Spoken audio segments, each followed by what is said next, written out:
तो हेलो प्यारे मेरे बच्चों, once again I welcome you all to my YouTube channel Jigjo Tutorial Physics, and this time we are going to start our next topic Ohm's law for this new session।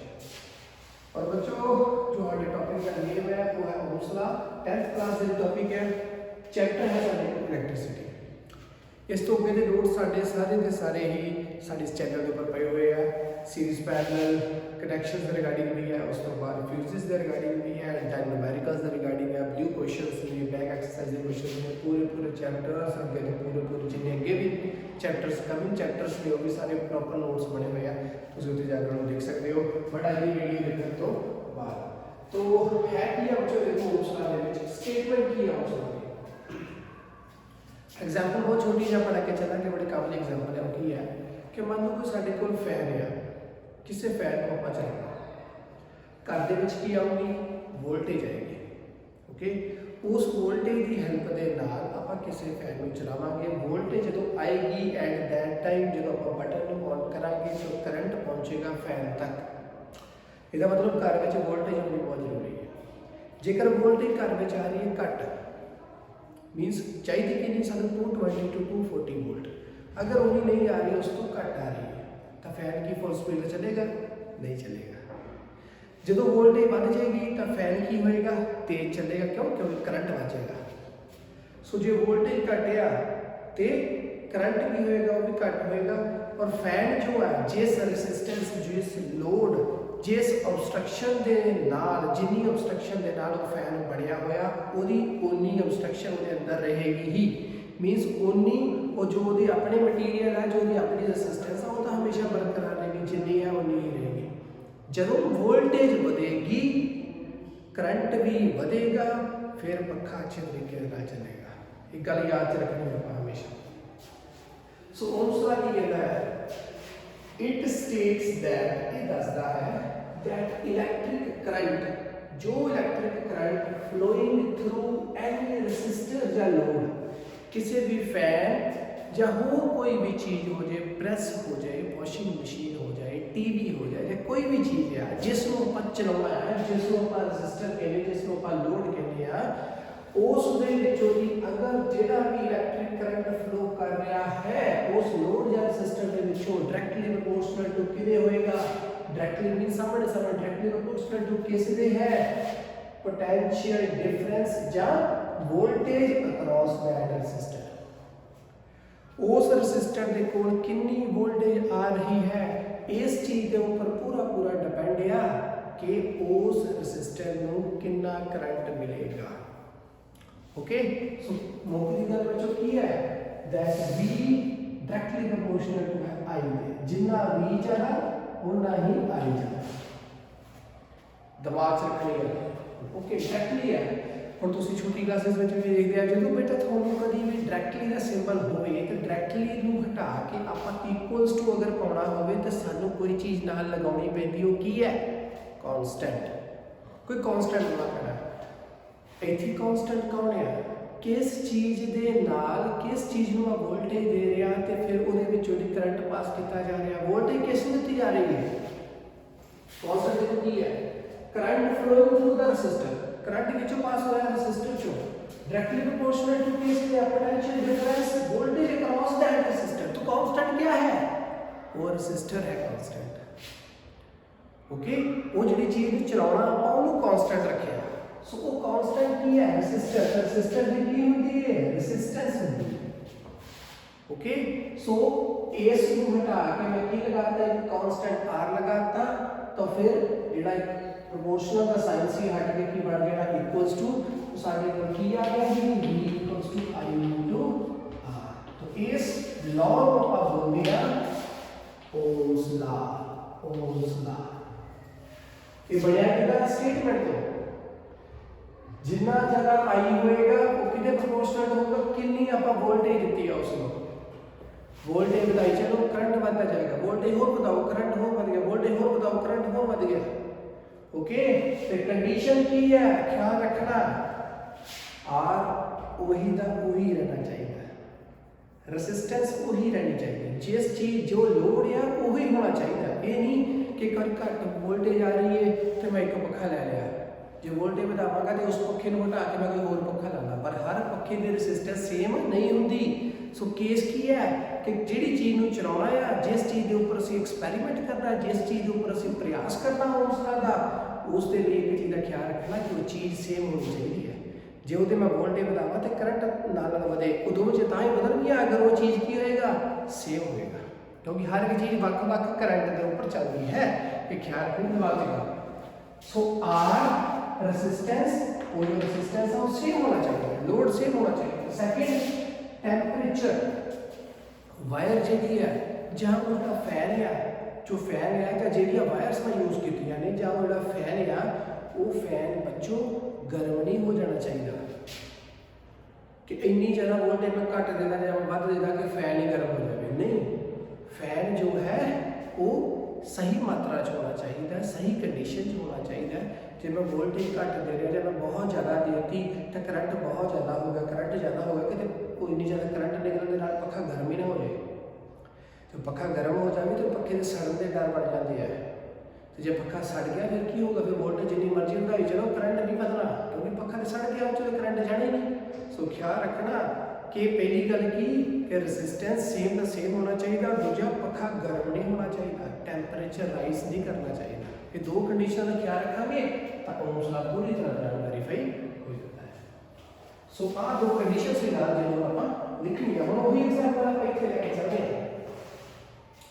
वो मैं example लिया तो बेटा कर दे fan वाली, थोड़ा आप इतने कोई केस लेके चलते हैं। मान लो आ मेरे को कोई रेजिस्टर जिस नंबर चलना है तो मैं वोल्टेज कितनी दी थी इसलिए 6 वोल्ट 6 वोल्ट दी। मान लो आ सेल 2 वोल्ट का, ए भी 2 का, ए भी 2 का, टोटल कितनी वोल्ट होगी 6 वोल्ट। अब ये 6 वोल्ट की भेज रही है, करंट भेज दी गई है किदे चों दी, इस रेजिस्टर दे विच करंट जा रहा है कुछ इस तरह दे नाल। ख्याल रखना किधर जा रहा है, इहदे विचों दी गया, इहदे विचों दी गया, ओके, फिर इथों दी वापस इस एमीटर दे विचों दी गया और इधर दी वापस आ गया। इन्हें बोलते हैं अपन एमीटर। और एमीटर बच्चों की करता है एम कितो वर्ड निकल गया एम्पेयर, एम्पेयर केस का यूनिट या करंट का। सो एक केस में मेजर करता है करंट में, तो ये कितना लगा है इस वायर जो वायर जा रही सी ये विचों दी करंट गया। सो ये सीरीज में चलता है। क्या रखना है एमीटर कितना करंट कितने रहता, always connected in series with the resistor और with the circuit. Okay, second thing ammeter किस ਨੂੰ मेजर करता है करंट ਨੂੰ और कनेक्ट कितना किया जाता है सीरीज में। सेकंड सी है ਸਾਡੇ ਕੋਲ वोल्टमीटर। ਹੁਣ करंट जो है इधर ਦੀ ਗਿਆ, ਇਹਦੇ ਵਿੱਚੋਂ ਦੀ ਹੋ ਕੇ ਇਧਰ ਗਿਆ, करंट ਇਹਦੇ ਵਿੱਚੋਂ ਦੀ ਨਹੀਂ ਜਾਂਦਾ, ਇਹਦੇ ਵਿੱਚੋਂ ਦੀ ਕਦੀ ਵੀ करंट निकल के नहीं जाएगा। क्यों, क्योंकि इस दे विच भी करंट फाइंड करना आप, इस चों करंट कितना कितना है तो जे दे च जाएगा तो फिर इस दे विच करंट कट जाएगा, क्योंकि करंट तो इथों ही आ रहा है ना, इथों ही होगा है। जे थोड़ा इधर हो गया बाकी इधर चला गया तो ਇਹਦੇ ਚ तो फाइंड करना करंट कितना जा रहा है। सो ऑलवेज करंट इथों पास होता है तो ਇਹਦੇ ਚ नहीं पास होगा। क्यों नहीं होता, बिकॉज वोल्टमीटर दी जी रेजिस्टेंस है बच्चों वो की होती है वेरी वेरी वेरी हाई, बहुत ज़्यादा हाई रेजिस्टेंस होगी। तो रेजिस्टेंस होगा कि ये जो करंट को रोकता है, ये रेजिस्टर है, ये फैन जो वगैरह ने सब रेजिस्टर ही है। ईजीली कोई वायर या वो जो करंट पास होता होगा, जो मैं कभी भी वायर को कट करके विच किसी चीज़ को चलाना तो की होएगा उस करंट को अपने विचों भी पास होने नहीं देगा, बट करंट की मात्रा इन्नी ज़्यादा हाई होएगी कि जो चीज़ मैं चलाई जिदा फैन वगैरह इंसर्ट किया अगर तो फैन को भी चला देगा। सो एक तरह का ये करंट को रोकते हैं जो रेजिस्टर वगैरह होंगे हैं, बट करंट का लैवल इन्ना हाई होता कि उस पखे को चला देंगे हैं, उस प्रेस को भी चला देंगे हैं, उस टीवी को भी चलाता, उस लाइट को भी चलाता, सब कुछ चल रहा है। ख्याल रखना रेजिस्टेंस की करता है, रेजिस्टेंस ऑलवेज अपोजिस किस को बच्चों अपोज करता है, करंट को रोकता है। अपोजिट भी लिख सकते जहां ऑब्स्ट्रक्शन क्रिएट करना किस को करंट। ख्याल रखनी चीज़ें।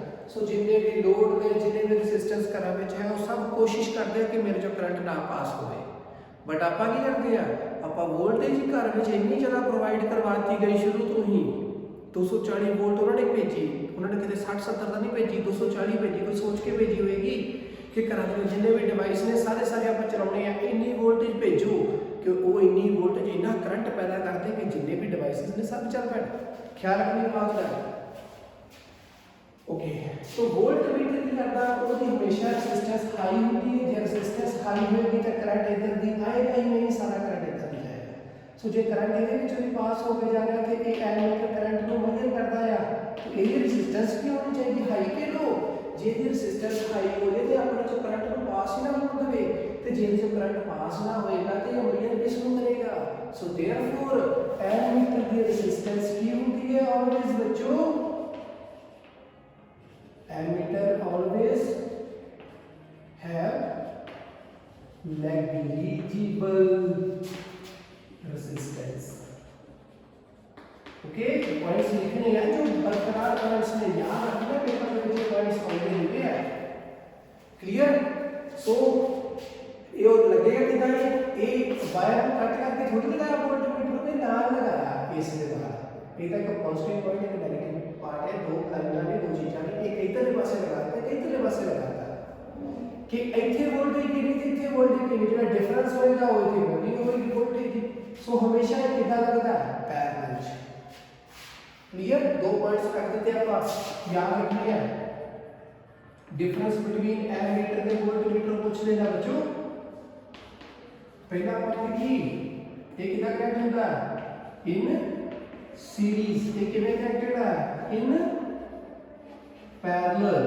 सेकंड ਇਹਦੀ ਰੈਜ਼ਿਸਟੈਂਸ बच्चों की है एमीटर दी लो या नेग्लिजिबल रेजिस्टेंस। नेग्लिजिबल मतलब जीरो के मुताबिक, जीरो के बराबर ही है, तो ਇਹਦੀ हाई रेजिस्टेंस। समझ आ गई। और थर्ड पॉइंट की है, एमीटर किसको मेजर करता है, इट मेजर्स करंट। ओके। और इट मेजर्स वोल्टेज, ये किसको मेजर करता है, वोल्टेज। क्लियर। ये चीजें आप दिमाग में रखनी है। एमीटर वोल्टमीटर और इथों अपने को सारा सर्किट कंप्लीटेड है। करंट इधर दी गया, इधर आ रहा है, ये वोल्टेज दस दूंगा ਇਹਦੇ क्रॉस कितनी वोल्टेज है, ਤੇ जो करंट ਇਹਦੇ ਵਿੱਚੋਂ ਦੀ ਜਾਂਦਾ ਹੋਏਗਾ ਬੱਚੋ ਉਹੀ ਇਹਦੇ ਚੋਂ ਅੱਗੋਂ ਹੋ ਕੇ ਜਾ ਰਿਹਾ। ਸੋ देयरफॉर जो ये एमीटर मेजर करेगा करंट ਉਹੀ ਇਹਦੇ ਵਿੱਚੋਂ ਦੀ ਹੋ ਕੇ ਜਾਂਦਾ ਹੋਏਗਾ, क्योंकि वायर चों ही करंट जाना ते वायर कोई होल ਤਾਂ ਲੱਗੀ ਨਹੀਂ ਜਿਹਦੇ ਵਿੱਚੋਂ ਦੀ करंट ਨਿਕਲ ਜੂਗਾ। ਜਿੰਨਾ करंट ਇੱਥੋਂ ਆਏਗਾ ਸਾਰਾ ਇਹਦੇ ਵਿੱਚੋਂ ਦੀ ਹੁੰਦਾ ਹੋਇਆ ਵਾਪਸ ਇੱਥੋਂ ਦੀ ਵਾਪਸ ਜਾਏਗਾ। ਗੱਲ ਸਮਝ ਆ ਗਈ ਹੋਣੀ। ਓਕੇ। ਹੁਣ ਆਪਾਂ ਸੈਕਿੰਡ ਕੀ ਰਹਿ ਗਿਆ, ਇਸੇ ਲੋਕ ਪੜ੍ਹਦੇ ਵਿੱਚ जे 6 वोल्ट है, ओके, V है 6 वोल्ट, तो 6 वोल्ट इथों दी गया, तो इसका मतलब आ कितना मेजर करता होएगा, 6 वोल्ट ही, क्योंकि 6 वोल्ट इथों दी गया इथे। ओके, इन्हें यूज किया कितना मेजर किया, यूज किया 6 वोल्ट, क्योंकि R इको ही लगा, ये रेजिस्टर एक ही है।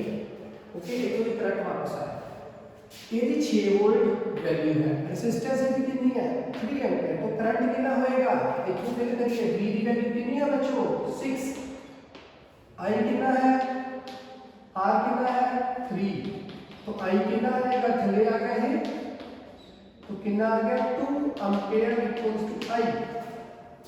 करंट कितना फ्लो करते रहता होगा 2 एम्पीयर, तो ये कितना मेजर करेगा 2 एम्पीयर, ये कितना मेजर करेगा 6 वोल्ट। कल समझ आ गई। सो जे मैं इसे ग्राफ के ऊपर बनावा कि जब वोल्टेज कितनी है 6 है, तो उस वेले करंट कितना है 2, तो मैं इन्हां दोनों के ऊपर एक पॉइंट लगाया। जब वोल्टेज की 6 करंट कितना आया 2, तो मैं दोनों वास्ते पॉइंट लगाया, ये 6 पे लगाया, 2 पे लगाया, तो दोनों माप मेजर किया, पॉइंट कॉमन कटिया तो पॉइंट आ गए।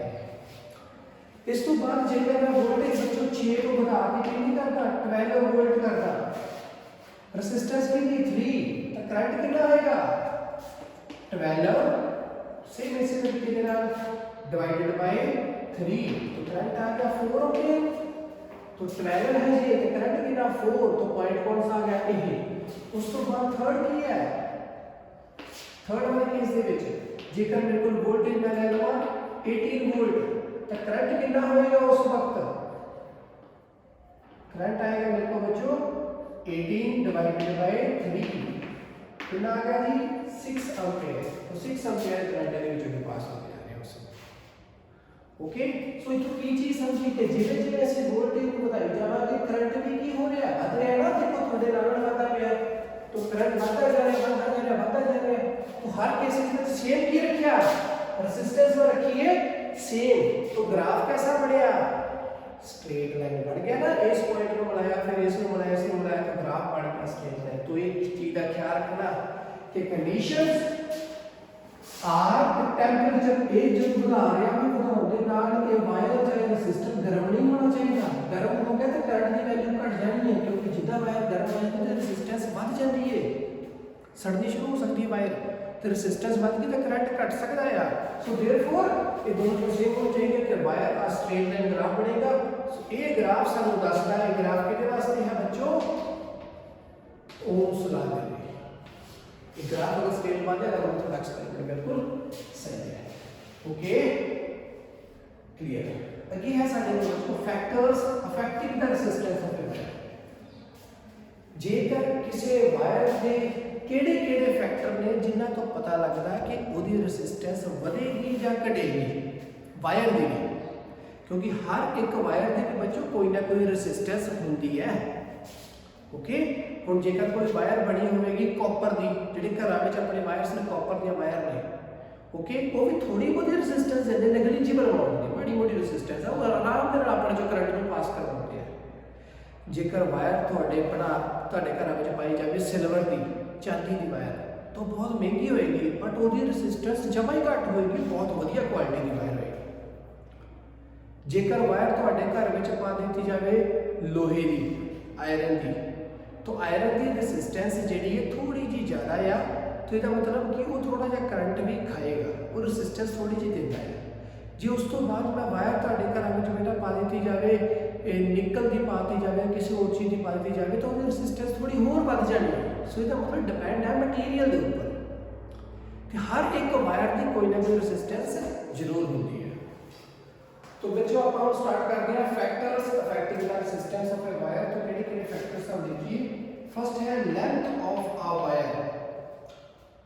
अच्छा हम जी वायर है अगर मैं पाई वायर मान लो इथों पाई गई वायर और वापस जो इथे तक पहुंची है, ओके ये चलो ये केस में डीसी है बैटरी है ना, वो घर में जी एसी आती है 240 तो 220 तो 240 वोल्ट।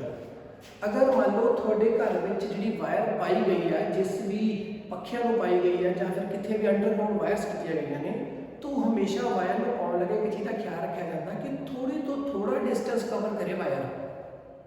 ये नहीं कि घर में मान लो उस मेन बोर्ड तो मेन स्विच बोर्ड तो थोड़े पक्षियों तक कोई वायर लैके जानी है तो फिर वो नहीं लैके इदा जान कि बारों बार लै चलो, फिर वो ऊपर भी घुमा के लियाओ, फिर वो कोठी के पिछों की लैके आओ तो फिर पक्षी को सप्लाई दो। नहीं, वो हमेशा इलैक्ट्रीशियन इन चीज़ का ख्याल रखता कि थोड़ी तो थोड़ी वायर पाई जाए जी प्रॉपरली उतों तक पहुँचा सके। वो चीज़ क्यों करता है क्योंकि जिन्नी वायर की लेंथ लंबी होएगी उन्नी रेजिस्टेंस उसकी बढ़ जाएगी तो करंट का लैवल घट जाएगा। बट आप पक्षियों को करंट प्रॉपर देना है क्योंकि चलने कितना करंट के नाल, करंट कितना आएगा वोल्टेज के नाल, ख्याल रखनी चीज़।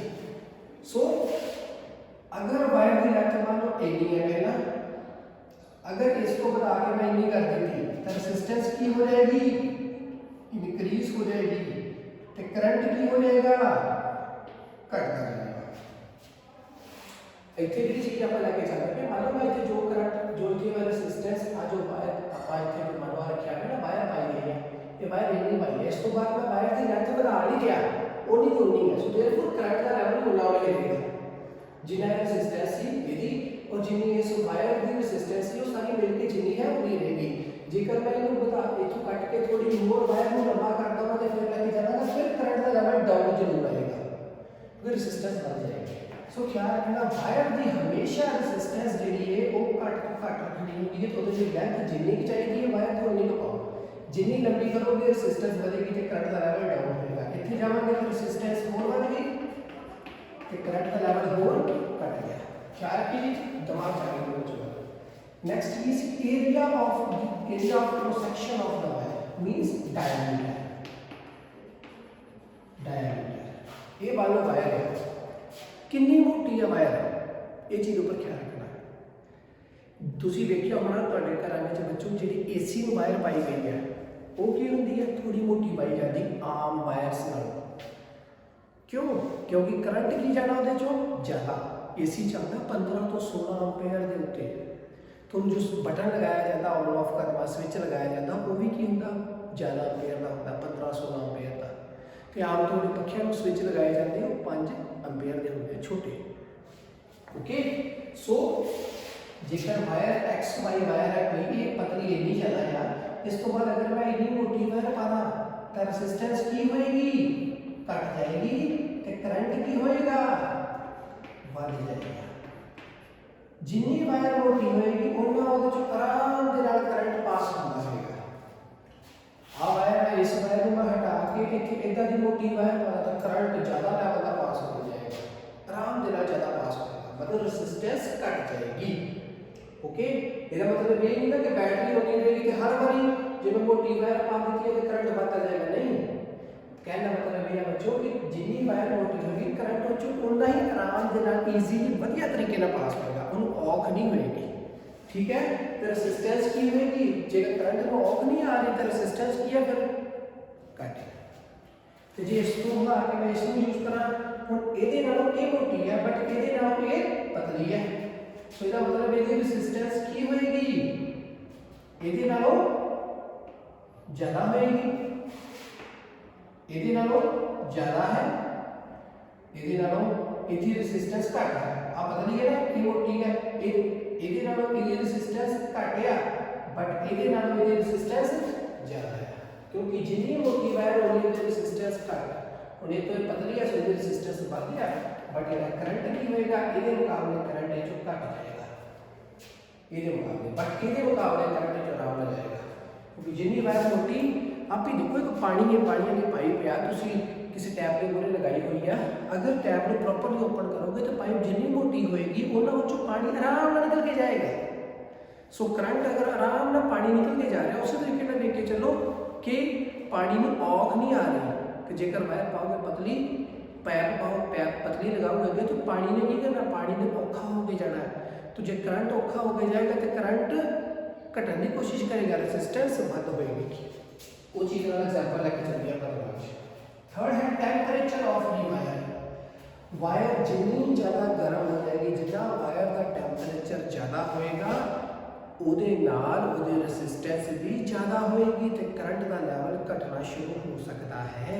ਸੋ देयरफॉर ਰੈਸਿਸਟੈਂਸ ਦੇ ਵਧਣ ਦੇ ਨਾਲ ਟੈਂਪਰੇਚਰ ਵੀ ਵੱਧ ਜਾਂਦਾ ਹੈ ਤੇ करंट ਜਿਹੜਾ ਹੈ ਉਹ ਘਟ ਜਾਂਦਾ ਹੈ। ਜਾਂ ਇਹ ਕਹਿ ਲਓ ਜਾਂ ਟੈਂਪਰੇਚਰ ਵਧੇਗਾ ਤਾਂ ਰੈਸਿਸਟੈਂਸ ਵਧੇਗੀ ਤੇ करंट घटेगा। ओके, आ टेम्परेचर है। और थर्ड है मटीरियल, कि किस मटीरियल की बनी है, कॉपर दी है, कंडक्टर्स दी है, अलॉयज दी है या इंसुलेटर दी है। जे इंसुलेटर दी वायर पाई हुई है तो करंट कभी भी नहीं जाना, तो रेजिस्टेंस होगी हाई।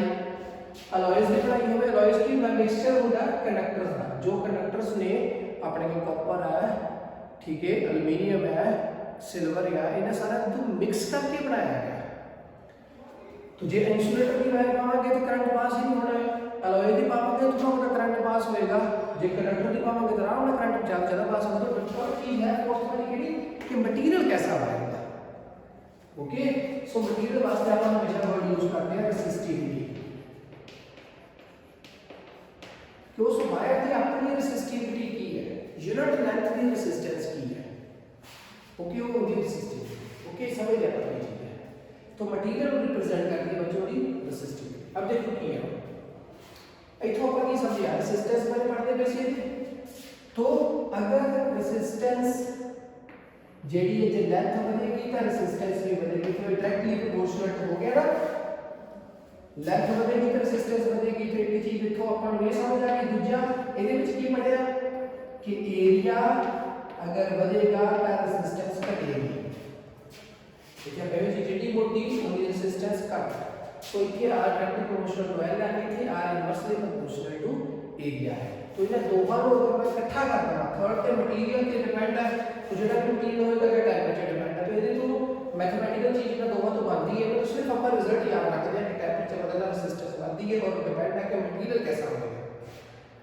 ओके सो इन्हें दोनों तो की चीज समझ आई बच्चों सानू इन्हें दोनों चीजें आर बन गया L upon A directly proportional to L ते इनवर्सली प्रोपोर्शनल टू ए इन्हें दोनों में इकट्ठा करना है हुन डायरेक्टली का साइन है घटाना होवे ते कोई की लगाना पैना फिर कोई कांस्टेंट और इथे कांस्टेंट की सी आर लोड से कांस्टेंट इथे कांस्टेंट की इथे वायर से ना कांस्टेंट क्या है मटेरियल कांस्टेंट की गल हो रही वायर की तो कांस्टेंट की है वो मटेरियल कांस्टेंट है जिस जो चीज बनी हुई है तो फिर उसके वास्ते की लिखा गया ਆਪਾਂ ਇੱਥੇ r इक्वल्स टू रो ਨਾਲ l अपॉन a ਤੇ p ਹੈ ਬੇਟਾ ਥੋੜਾ ਜਿਹਾ ਪੁੱਠਾ ਕੀਤਾ ਹੋਇਆ ਤਾਂ ਆਈ ਬਣਦਾ r l by a ਇੱਥੇ रो ਲਗਾ ਦਿੱਤਾ ओके सो ਇਹਨੂੰ ਬੋਲਦੇ ਆ ਰੈਸਿਸਟਿਵਿਟੀ ओके तो रेसिस्टिविटी का यूनिट की होएगा r का यूनिट की है r का ओम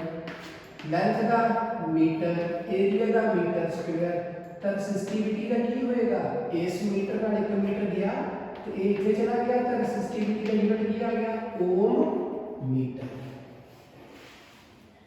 ओके क्लियर सो नीचे ਆਪਾਂ क्या रखना है कि लेंथ वाला रेजिस्टेंस बढ़ेगी करंट कटने की कोशिश करेगा एरिया बढ़ने के नाल रेजिस्टेंस घटेगी करंट बढ़ने की कोशिश करेगा टेंपरेचर बढ़ा रेजिस्टेंस बढ़ेगा करंट कटने की कोशिश करेगा और लास्ट है मटेरियल कैसा है मटेरियल के ऊपर डिपेंड है कि वायर लाई का दी ਆਪਾਂ ओके सो सब तो लास्ट इस रिजल्ट्स में ਸਾਡੇ ਕੋਲ कंडक्टर्स ਜਿਹੜੇ ਹੋਣ ਉਹਨਾਂ ਦੀ ਰੈਸਿਸਟਿਵਿਟੀ ਲੋ ਹੁੰਦੀ ਹੈ ਰੈਸਿਸਟਿਵਿਟੀ ਮੀਨਸ ਰੈਸਿਸਟੈਂਸ ਹੀ ਸਮਝ ਲਓ ਬੱਚੋ रेजिस्टेंस तो पता लगता है कि रेसिस्टिविटी की है रेजिस्टेंस की है क्योंकि जो ऑब्स्ट्रक्शन आ रही है रेसिस्टिविटी वो ऑब्स्ट्रक्शन दे कौन रहा है वो मटेरियल की रेसिस्टिविटी होती है मटेरियल की रेजिस्टेंस उन्होंने बोलते हैं रेसिस्टिविटी ओके सो कंडक्टर की रेसिस्टिविटी होती है लो ते कंडक्टिविटी होती है हाई जो कंडक्टर्स ने वो हमेशा अपने जो करंट को आराम से पास कराते हैं सो रेसिस्टिविटी उनकी लो होती है ਤੇ ਕੰਡਕਟਿਵਿਟੀ ਆਰਾਮ ਨਾਲ ਕਰੰਟ ਪਾਸ ਕਰਾਉਂਦੇ ਤੇ ਕੰਡਕਟਿਵਿਟੀ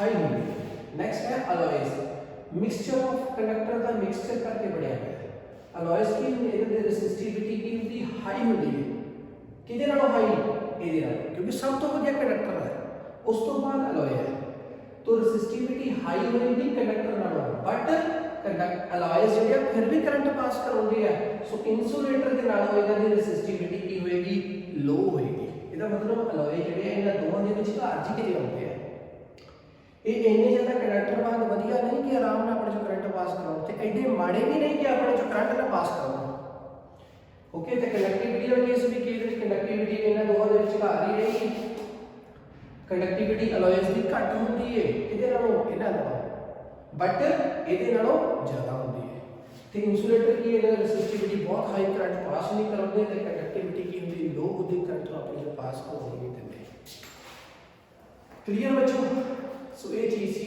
ਹੁਣ ਇੱਕ ਕੇਸ ਹੋਰ ਆਪਾਂ ਛੋਟਾ ਜਿਹਾ ਕੁਐਸਚਨ ਬਣਨਾ ਦਾ ਵਾਇਸ ਦਾ ਕਿ ਜੋ ਸਾਡੇ ਘਰਾਂ ਦੇ ਵਿੱਚ ਬੱਚੋ ਟੋਸਟਰ ਹੋਣਗੇ ਓਕੇ ਜਾਂ ਇਲੈਕਟ੍ਰਿਕ ਆਇਰਨ ਹੋਏਗੀ ਪ੍ਰੈਸ ਹੋਏਗੀ ਤੇ ਟੋਸਟਰ ਹੋਣਗੇ ਉਹਨਾਂ ਦੇ ਵਿਚਕਾਰ ਇੱਕ ਕੋਇਲ ਲਗਾਈ ਗਈ ਹੁੰਦੀ ਹੈ ਅੰਦਰ ਜੋ ਕਿ ਗਰਮ ਜਦੋਂ ਹੋ ਜਾਂਦੀ ਹੈ ਤੇ ਫਿਰ ਟੋਸਟਰ ਜਿਹੜਾ ਆ ਉਹ ਬ੍ਰੈਡ ਨੂੰ ਗਰਮ ਕਰਦਾ ਹੈ ਸੇਕ ਲੱਗਦਾ ਹੈ ਤੇ ਬ੍ਰੈਡ ਟੋਸਟਰ ਬਣ ਕੇ ਬਾਹਰ ਆਉਂਦਾ ਹੈ ਓਕੇ ਸੇਮ ਉਸੇ ਤਰੀਕੇ ਨਾਲ ਪ੍ਰੈਸ ਜਿਹੜੀ ਜਦੋਂ ਗਰਮ ਹੁੰਦੀ ਹੈ ਤਾਂ ਫਿਰ ਗਰਮ ਹੋਣ ਦੇ ਨਾਲ ਆਪਾਂ ਉਹਦੇ ਨਾਲ ਆਪਣੇ ਯੂਜ਼ਫੁਲ ਵਰਕਿੰਗ ਜੋ ਆਪਾਂ ਪ੍ਰੈਸ ਦੇ ਨਾਲ ਕੱਪੜੇ ਪ੍ਰੈਸ ਕਰਦੇ ਹਾਂ ਤੇ ਆਪਾਂ ਕਰਦੇ ਹਾਂ ਤਾਂ ਗਰਮ ਕਿੱਦਾਂ ਹੁੰਦੀ ਉਹ ਚੀਜ਼ ਦੇਖਣੀ ਹੈ ਓਕੇ ਉਹ ਕਿਸ ਕਰਕੇ ਗਰਮ ਹੁੰਦੇ ਆ ਕਿਉਂਕਿ ਅਲੋਇਜ਼ ਜਿਹੜੇ ਹੈ ਉਹ ਕੀ ਹੈ ਉਹਨਾਂ ਦਾ ਮੈਲਟਿੰਗ ਪੁਆਇੰਟ ਜਿਹੜਾ ਹੈ ਜੇ ਕੰਡਕਟਰ ਛੇਤੀ ਮੈਲਟ ਕਰ ਜਾਣਗੇ ਇਹਨਾਂ ਦਾ ਮੈਲਟਿੰਗ ਪੁਆਇੰਟ ਜਨਰਲੀ ਲੋ ਹੁੰਦਾ ਬਟ ਅਲੋਏ ਜਿਹੜੇ ਮਿਕਸਚਰ ਆਫ ਕੰਡਕਟਰ ਬਹੁਤ ਸਾਰੇ ਕੰਡਕਟਰ ਦੀਆਂ ਵਿਸ਼ੇਸ਼ਤਾਵਾਂ ਇਕੱਠੀਆਂ ਕਰਕੇ ਬਣਾਈਆਂ ਗਈਆਂ ਸੋ ਅਲੋਇਜ਼ ਦਾ ਮੈਲਟਿੰਗ ਪੁਆਇੰਟ ਹੁੰਦਾ ਹਾਈ ਛੇਤੀ ਮੈਲਟ ਨਹੀਂ ਕਰਦੇ ਤੇ ਜਦੋਂ ਅਲੋਇਜ਼ ਦੀ ਵਾਇਰ ਵਿਚਕਾਰ ਵਰਤੀ ਗਈ ਉਸ ਪ੍ਰੈਸ ਦੇ ਜਾਂ ਟੋਸਟਰ ਦੇ ਅੰਦਰ ਵਰਤੀ ਗਈ ਬਾਹਰ ਵਾਲੀ ਵਾਇਰ ਦੀ ਬਾਹਰੋਂ ਦੀ ਵਾਇਰ ਆਏਗੀ ਕਰੰਟ ਲੈ ਕੇ ਆਏਗੀ ਸਵਿਚ ਬੋਰਡ ਤੋਂ ਉਹਨੂੰ ਆਪਾਂ ਕੋਡ ਬੋਲਦੇ ਆ ਕੋਡ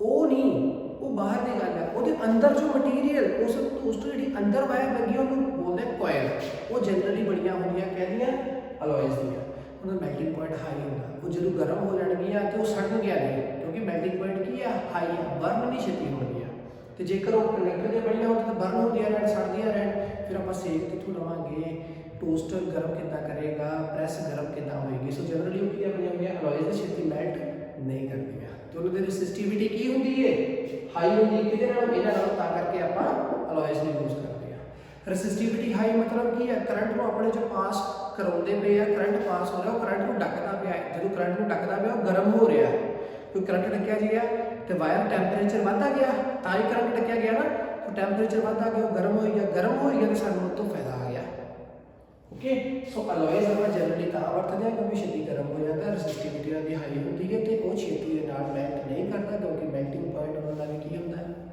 हाई होता है छोटा जिहा क्वेश्चन होर जिन्नियां भी वायर्स आपां वरतदे आ टोस्टर वास्ते जां कह लो प्रैस वास्ते उन्हां सारियां वायर्स जां गीज़र वास्ते वो सारियां वायर्स जिहड़ियां हुंदियां ने वो जिहड़ियां गर्म नहीं हुंदियां अंदर जो मटीरियल वो गर्म हो जांदा क्योंकि वायर्स किहदियां बणियां हुंदियां कंडक्टर्स दी इन्हां दा मेल्टिंग पॉइंट लो हुंदा इस करके गर्म नहीं हुंदियां जिहड़ी कंडक्टिविटी हाई हुंदी इस करके अपने चों आराम नाल करंट नूं पास कराउंदियां ने इस करके वो छेती दे नाल गर्म नहीं हुंदियां बट जो मटीरियल अंदर वरतिया गया है उन्हां दी रसिस्टिविटी हाई हुंदी उन्हां मेल्टिंग पॉइंट हाई हुंदा तो छेती गर्म हुंदा करंट विचों अपने चों ईजीली पास होण नहीं दिंदियां तो नहीं पास होंगे तो रसिस्टिविटी हाई गर्म वध तो मेल्टिंग पॉइंट हाई इस करके सड़दियां भी नहीं तो इस करके वो सेक देंदियां ने वो गर्मैश देंदियां ने सो आ सी नैक्सट अगे जाके जो भी क्वेश्चन बेटा होंगे आप जरूर पढ़ांगे तो क्वेश्चन के आंसर भी करने की कोशिश जरूर करेंगे प्रीव्यू क्वेश्चन प्रॉपरली बने हुए ने वो भी तुसी इस चैप्टर के बैक एक्सरसाइज के क्वेश्चन भी प्रॉपरली प्री लिस्टां बनिया हुई इलैक्ट्रिसिटी नाम के टॉपिक के नाल जरूर देखणियां ने अज दे लई बस इन्ना ही ये सारे नोट्स दे तुसी बच्चों अपनी कॉपी पर नोट्स लिखने हैं आराम के नाल करने ध्यान नाल करने जे किते भी कोई प्रॉब्लम होगी थले कमेंट सैक्शन के विच अपना क्वेश्चन जरूर पुट आउट करना मैं आंसर जरूर दवांगा ओके इसी तरीके नाल प्यार देते रहो अज दे बस इन्ना ही खुश रहो खुशहाल रहो पढ़ते रहो पढ़ाते रहो लाइफ में भी करना एंजॉय चैनल में भी करना सब्सक्राइब बच्चों बाय टेक केयर।